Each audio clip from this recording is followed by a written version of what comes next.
Didn't grow up in the church, but my uncle had acquainted me with the gospel July of '93, taking a good look at the cross, his resurrection, paying attention to the fact that he's still alive.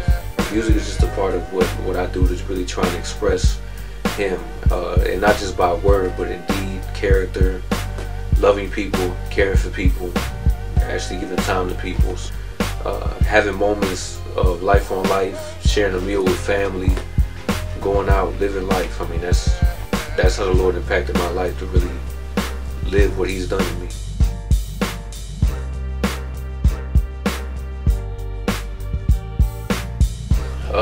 First time I ever hearing hip-hop music, that'd be early 80s. My dad was like popping, breaking. He was a b-boy. Me personally, is really the feel of hip-hop. This desire to always want to do or be a part of things that are organic.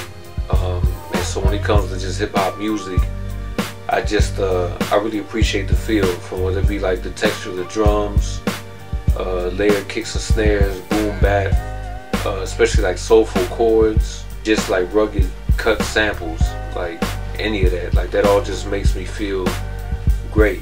On a side note, I want to make sure that I do shout out DJs as well. A good part of hip hop really was just used to connect with people where they were. I mean, it's still genuine. There's like an authenticity that comes with it that doesn't feel like any type of like pop or like Hollywood package. I met Dillon Chase in the fall of 2008. Actually met him through some brothers I was connected with in Kansas City. Real funny story. He had a release for his project called The Pursuit, and they had this one brother who was supposed to be playing the role of Christ for a skit. I had no idea whose idea it was to run this skit, but of course, me being Puerto Rican, light complected but olive toned, I had long hair, I had the beard. They're like, you know what, I guess Puerto Rican is close to Jewish or whatever. So they asked me to play. Both Dillon and I were extremely uncomfortable with him running through this skit, but we did it anyway. It could have definitely been a fail theologically. As long as I've known him, even with his family, he's always been hospitable, always cared for the Lord, for the Word of God, his transparency, and him giving himself in his music. He was never afraid to venture out, like going into praise and worship, contemporary feel stuff.